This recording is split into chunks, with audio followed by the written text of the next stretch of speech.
Hello दोस्तों, आप सभी का स्वागत है मेरे चैनल पर। तो चलिए फिर आज की कहानी को शुरू कर लेते हैं। सब्जी वाला मुझे रोज़ ही 500 रुपये की सब्जी 50 रुपये में देता। एक दिन मैंने हैरान होकर उससे पूछा कि तुम मुझे 500 की सब्जी 50 में क्यों देते हो। तो उसने मुझसे कहा कि वादा करो हमेशा सब्जी मुझसे ही लोगी, और कहा शाम को मेरे घर आ जाना। मैं उसके घर गई तो वह मुझे स्टोर रूम में ले गया। स्टोर रूम में जाते ही मेरी आंखें फटी की फटी रह गई, क्योंकि सब्जी वाला तो रिश्ते चाहे कैसे भी हों निभाने वाला चाहिए। तो बस इन्हीं कुछ रिश्तों से जुड़ी है मेरी कहानी। मेरा बेटा बीमार था, मेरे पास उसके दवाई के पैसे तक नहीं थे। मैंने बड़ी मुश्किल से ही किसी से 1000 उधार लिए। वह मेरी एक दोस्त थी, मुझे उम्मीद थी कि वह मेरी मदद ज़रूर करेगी, और पैसे लेकर मैं घर आ गई। मैंने पहले तो ये सोचा कि बच्चों को डॉक्टर के पास लेकर जाऊंगी, लेकिन फिर ख्याल आया कि खाली पेट दवाई असर नहीं करती, तो फिर खाली पेट दवाई खाने का कोई फ़ायदा नहीं होगा। और मेरे पास वही 1000 रुपये थे, जिससे मुझे अपने बच्चों को खाना भी खिलाना था और उनकी दवाई का इंतज़ाम भी करना था। पहले बच्चों को खाने का सोचकर मैं बाज़ार गई और सब्जी वाले से सब्जी खरीदी। वहीं 1000 रुपये मेरे पास थे, और डरते डरते मैं उन पैसों में से 500 का नोट उसे दे दिया कि ना जाने कितनी महंगी सब्जी होगी। लेकिन उस सब्जी वाले ने मुझे 450 रुपये वापस कर दिए। जब घर आकर मैंने पैसे गिने तो मुझे बड़ी हैरत हुई कि उससे गलती हो गई होगी, क्योंकि उसके पास बहुत भीड़ थी। मेरे दिल ने कहा कि वह बहुत गरीब आदमी है, वापस जाकर उसे पैसे दे दूं, लेकिन दिमाग ने कहा शायद ये भगवान की तरफ से मदद है, पहले जाकर बच्चों की दवाई ले आती हूँ। मैं बच्चों को डॉक्टर के पास लेकर गई और दवाई लेकर आई। बच्चों को खाना खिलाकर सुलाने के बाद मैं उस सब्जी वाले के बारे में सोचने लगी कि ना जाने बाद में उसे अपनी गलती का एहसास हुआ होगा तो वह कितना पछताया होगा। मैंने दिल में सोच लिया कि सुबह सवेरे जाके ही उसे बाकी के पैसे दे दूंगी, और अगर कम पड़े तो उसे बता दूंगी कि मैं बाद में दे दूंगी। यकीनन वह मान जाएगा। लेकिन मुझे क्या मालूम था कि उस सब्जी वाले की गलती नहीं थी, बल्कि शायद मेरी गलती थी। तो अब सुनिए मेरी कहानी, मेरी ही जुबानी। मैं एक गरीब परिवार से संबंध रखती थी, और मेरी माँ लोगों के घरों में काम करती थी। मेरे पापा मेरी बड़ी बहन को जुए में हार गए थे, जिससे हम दोनों बहनें एक दूसरे से जुदा हो गई। मैंने बड़ी कोशिश की कि मैं अपने पापा की बुरी नज़र से बच सकूं, लेकिन होने को कौन टाल सकता है। आखिरकार जब मैं 16 साल की हुई तो मुझे भी मेरे पापा ने जुए में हार गए, और फिर मैं भी शादी होकर अपने पापा जैसे ही एक इंसान के घर में आ गई थी।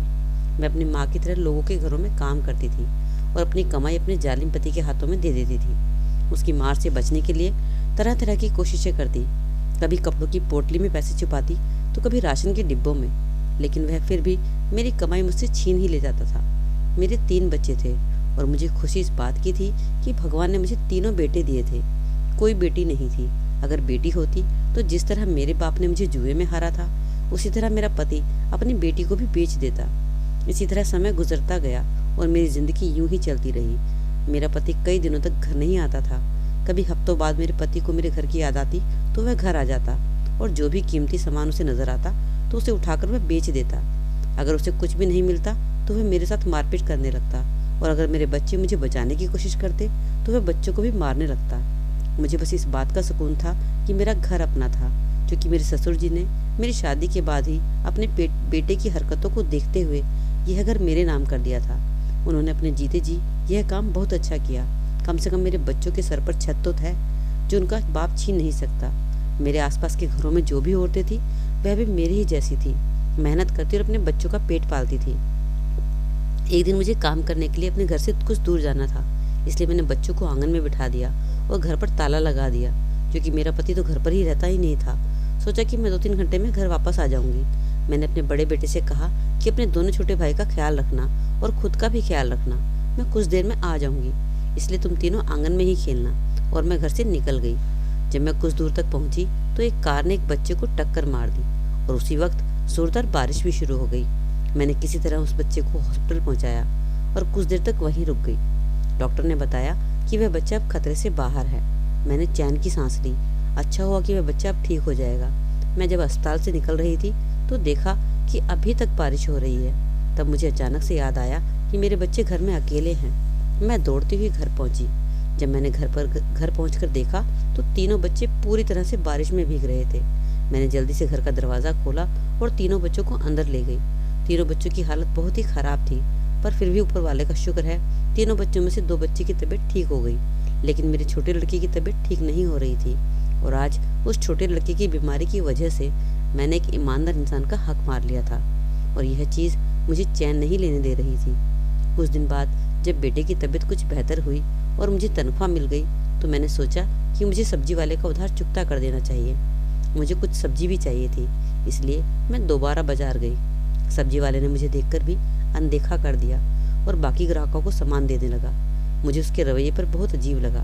मैंने सोचा शायद वह इसलिए मुझे देखकर अनदेखा कर रहा है कि सबसे निपट के वह मुझसे बात करेगा, लेकिन मैं पैसे देने की वजह से ही इस सब्जी वाले के पास आई थी, इसलिए मैं चुपचाप खड़ी रही। सभी ग्राहक को निपटाने के बाद सब्जी वाले ने कहा कि क्या चाहिए। मैंने उसे बताया कि आपने पिछली बार मुझे ज़्यादा पैसे वापस कर दिए थे, लेकिन उसने मेरी बात को अनसुना कर दिया और पूछने लगा कि अभी क्या चाहिए। मैंने काफ़ी सारी सब्जी ले ली और वह सब्जी तोलने लगा। मैंने पूछा कि कितने पैसे हुए। वह मेरे चेहरे की तरफ देखने लग गया और जो उसने मुझसे कहा उसे सुनकर मुझे झटका सा लगा। उसने मुझसे सिर्फ 50 रुपये मांगे थे। मुझे लगा कि उससे गलती हुई है, इसलिए मैंने 500 का नोट निकालकर उसे दे दिया, लेकिन उसने 50 रुपये ही काटकर बाकी 450 रुपये वापस दे दिए। और जब मैंने उससे कहा कि सब्जी तो बहुत महंगी है तो उसने मेरी बात काटकर दूसरे ग्राहक की तरफ ध्यान लगा लिया। मैं हैरान होकर घर वापस आ गई और फिर यह रोज का हो गया। मैं जब भी उस सब्जी वाले की दुकान पर जाती, मैं जितने रुपए की भी सब्जी लेती वह मुझसे केवल 50 रुपये ही लेता और हमेशा इंतजार करता था कि सारे ग्राहक चले जाएं। उसके बाद वह मुझे सब्जी देता था ताकि किसी को मालूम ना हो कि कितनी सारी सब्जी को वह मुझे केवल 50 रुपये में दे रहा है। मुझे ये बात बहुत अजीब लगती थी। जब सब्जी के पैसों की बचत से मेरे घर की बहुत सी ज़रूरतें पूरी होना शुरू हो गई तो मैंने भी हमेशा सब्जी लेने के लिए उसी दुकान पर जाना शुरू कर दिया। कम से कम 3 महीने हो चुके थे। मैं रोज़ाना सब्जी लेने जाऊं, ये हफ्ते में एक बार जाऊं, मैं जब भी जाती वह मुझसे 50 रुपये ही लेता था और अच्छी सब्जी निकाल कर देता था। मैंने अपने आसपास मौजूद किसी को भी इस बारे में नहीं बताया था, क्योंकि वह किसी को भी इतने कम पैसों में नहीं देता था और मैं कोशिश करती कि बार बार उसके पास ना जाऊं, लेकिन उसकी सब्जी के बचे हुए पैसों से मैंने अपनी बहुत सी ज़रूरत पूरी करना शुरू कर दिया था और मैंने अपने एक बेटे को सरकारी स्कूल में भी पढ़ने के लिए डाल दिया था। इसलिए मुझे इससे ही सब्जी लेनी पड़ती, क्योंकि किसी और दुकान से लेने में मुझे सारे पैसे देने पड़ते जो कि मैं नहीं दे सकती थी। मैं हमेशा यही सोचकर रह जाती थी कि उससे ज़रूर पूछूंगी कि 50 रुपये वाली बात क्या है और वह मुझे इतने कम पैसों में क्यों देता है, लेकिन उसके लिए ज़रूरी था कि उसकी दुकान पर कोई ग्राहक ना हो। लेकिन जब भी मैं जाती उसकी दुकान पर ग्राहक होते थे। कभी मेरी सब्जी खरीदने के दौरान आ जाते तो कभी पहले से ही मौजूद होते थे। मुझे उससे बात करने का मौका ही नहीं मिलता था। कभी कभी सोचती उसके दिमाग में मेरे लिए कोई गलत बात तो नहीं है।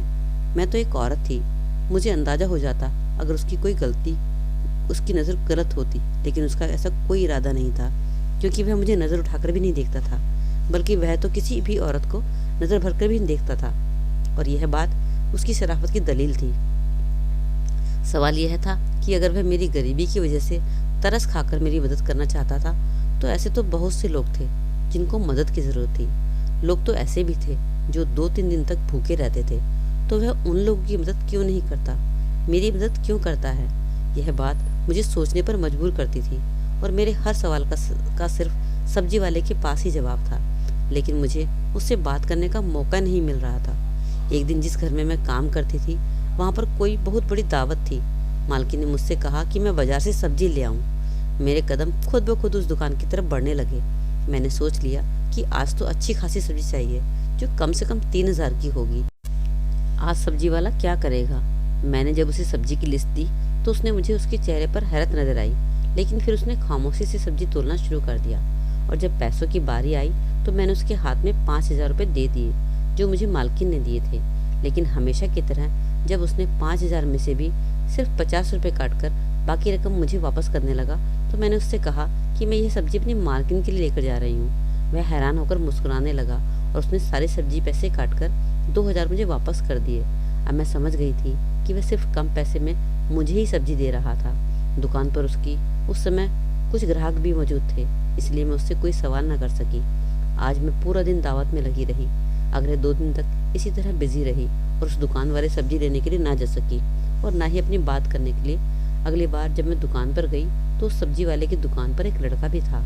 हमेशा की तरह उसने मेरी सब्जी के 50 रुपये काटे और बाकी पैसे वापस दिए। दुकान पर लड़के होने की वजह से मैंने उससे कोई बात नहीं की।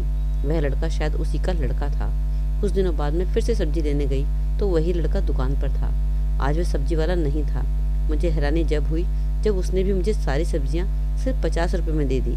जब ये सवाल मैंने उस लड़के से किया तो उसने कहा कि मुझे खुद भी नहीं समझ आ रहा कि मालिक ने मुझे ये क्यों कहा कि वह तुम्हें जब भी सब्जी दे सिर्फ 50 रुपए में ही दे, और वह तो सिर्फ अपने मालिक का कहना पूरा कर रहा था। आज भी मैंने जो सब्जी ली थी उसकी कीमत लगभग 300 रुपए थी, लेकिन उसने मुझे सब्जी सिर्फ 50 रुपए में दी थी। उसकी बातें सुनकर अब तो मुझे और भी हैरत होने लगी थी। अब तो मुझे और भी जानने की इच्छा हो गई थी कि आखिर वह सब्जी वाला ऐसा क्यों करता है। लेकिन अब मैं जब भी इस दुकान पर जाती तो सब्जी वाला वहाँ ना होता और वही लड़का दुकान पर हमेशा मिलता, और हमेशा ही वह मुझे 50 रुपए की सब्जी दिया करता था। अब तो मेरे मन में जिज्ञासा और बढ़ने लगी थी। इसी दौरान मेरे 2 बड़े बेटे अच्छे स्कूल में जाने लगे और यह सब उसी सब्जी के बचे पैसों की वजह से हो रहा पाया था। अब मैं अपने बच्चों का भविष्य उज्जवल देख रही थी। नहीं तो पहले मैं सिर्फ 2 वक्त की रोटी कमाने के लिए परेशान थी। इस बचत की वजह से ही मैं अपने बच्चों की पढ़ाई पर कुछ पैसा लगा पा रही थी और अपने बच्चों को एक मंजिल की तरफ पहुंचते हुए देख पा रही थी। मैं दिन रात उस सब्जी वाले को ढेर सारी दुआ दिया करती थी और दिन इसी तरह गुजर रहे थे। मैं ज़्यादा पढ़ी लिखी तो नहीं थी, लेकिन इतनी पढ़ी लिखी थी कि मुझे हिंदी थोड़ी बहुत लिखने आया करती थी। अब मैंने सब्जी का हिसाब रखना शुरू कर दिया था।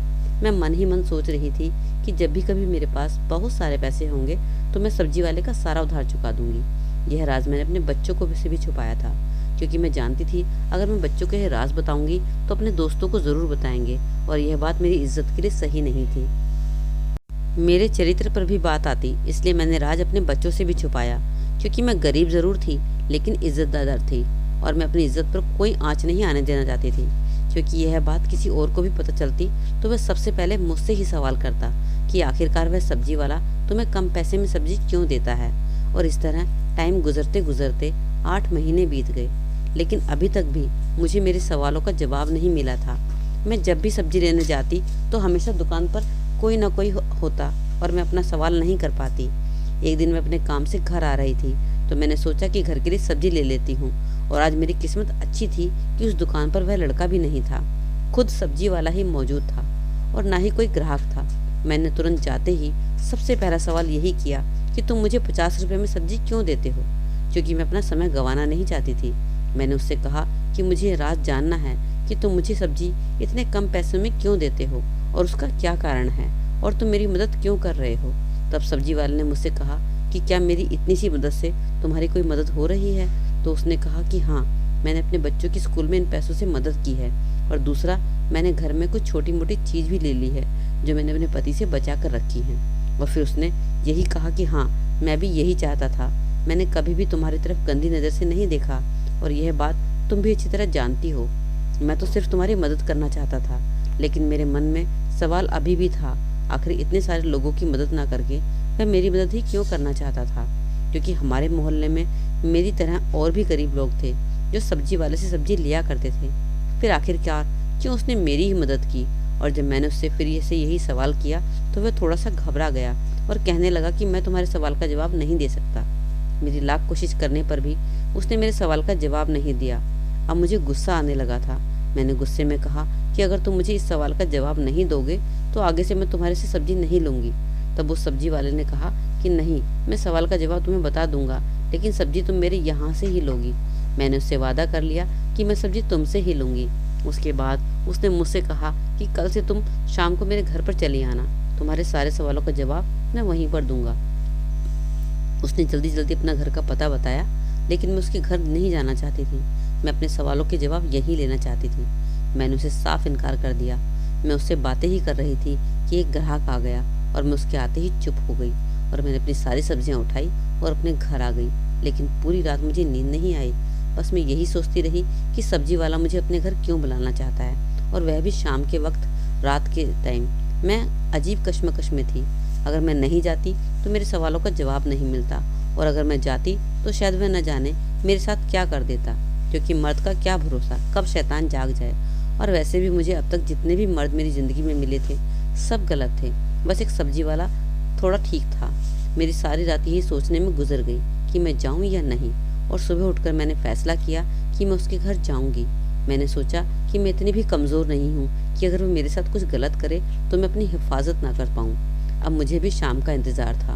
मैं काम से जल्दी वापस घर आ गई और मैंने अपने दोनों बेटों को कहा कि छोटे भाई का ख्याल रखना और घर से बाहर नहीं निकलना।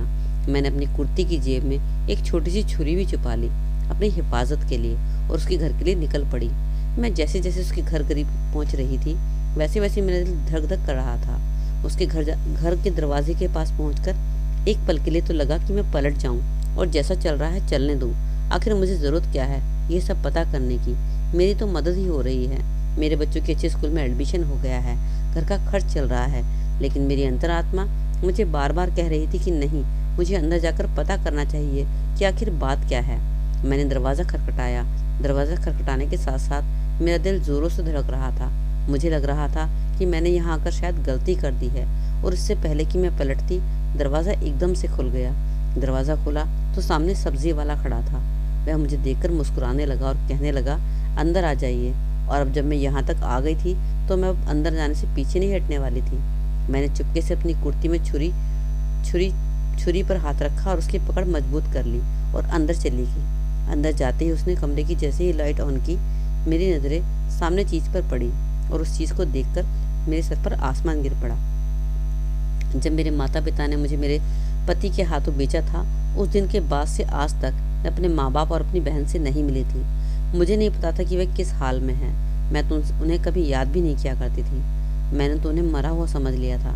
हाँ, कभी कभी मुझे मेरी माँ की याद जरूर आती थी, लेकिन शादी के 3 साल बाद मेरे पिताजी ने मेरी माँ को भी जुए में हार दिया था और उसके बाद मैंने अपने घर की तरफ कभी पलट के भी नहीं देखा था और ना ही किसी को याद किया था।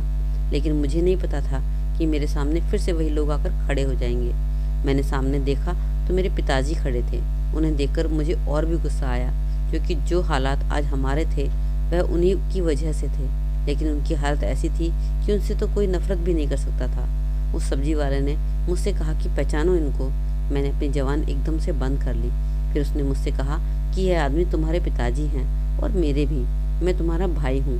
मुझे उसकी बात सुनकर बड़ी हैरत हुई और बहुत बड़ा झटका भी लगा, क्योंकि हम तो सिर्फ 2 बहनें ही थी, तो ये भाई कहाँ से आ गया।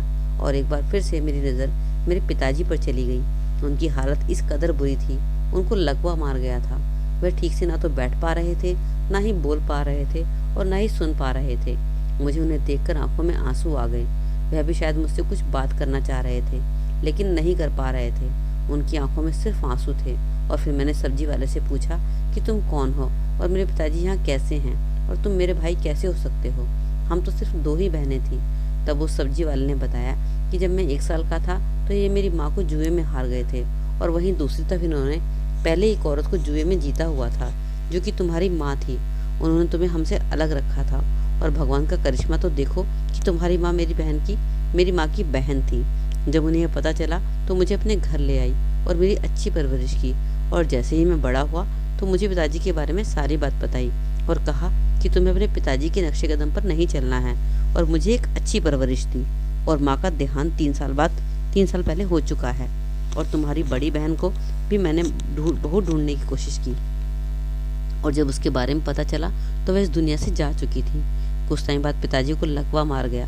मुझे इन पर तरस आ गया और मैं यहाँ अपने साथ ले आया। घर की परेशानी की वजह से मैं ज़्यादा पढ़ लिख भी नहीं सका था, इसलिए मैंने एक सब्जी का ठेला लगा लिया और इस तरह पिताजी ने मुझे तुम्हारे बारे में बताया। मैंने जैसे तैसे करके तुम्हारी जानकारी हासिल की और तुम्हारे ही एरिया में सब्जी लगाने लगा, ताकि तुम कभी मेरे पास सब्जी लेने आओगी। और हुआ भी ऐसा ही, और यही कारण था कि आज तक मैं तुमने सब्जी के कोई पैसे नहीं लिया करता था, सिर्फ 50 रुपये लेता था, ताकि तुम्हारी खुदगर्जी को कोई दुख ना पहुँचे। मैं तुम्हारी मदद करना चाहता था और इसलिए मैंने ये सब किया। मुझे ये सब जानकर बहुत दुख हुआ और मेरी आंखों से आंसू आ गए। मैंने पिताजी को भी माफ़ कर दिया। मेरे भाई ने जल्दी ही मेरे पति को भी एक नशा मुक्ति केंद्र में एडमिट करा दिया और उसका इलाज करा दिया और कहा कि कुछ दिन बाद वह बहुत ही एक अच्छा इंसान बन के घर वापस आ जाएगा। इस तरह से मेरे बच्चों की परवरिश अच्छी होने लगी। मैंने भी अपने भाई से वादा किया कि मैं भी तुम्हारे घर आती जाती रहा करूँगी। सच कहते हैं कि अच्छी परवरिश का फल मीठा होता है। उसमें परवरिश मेरी माँ की थी, लेकिन खून मेरे पिताजी का था। अच्छी परवरिश खून पर हावी हो गई। तो दोस्तों, कहानी आपको कैसी लगी ज़रूर कमेंट सेक्शन में बताइएगा। अच्छी लगी है तो आपने लाइक ज़रूर कर दिया होगा और चैनल पर पहली बार आए हैं तो चैनल को सब्सक्राइब भी कर लीजिए। चलिए फिर मिलते हैं अगली कहानी में एक नए टॉपिक के साथ। तब तक के लिए आप अपना ख्याल रखें। Take care, bye bye.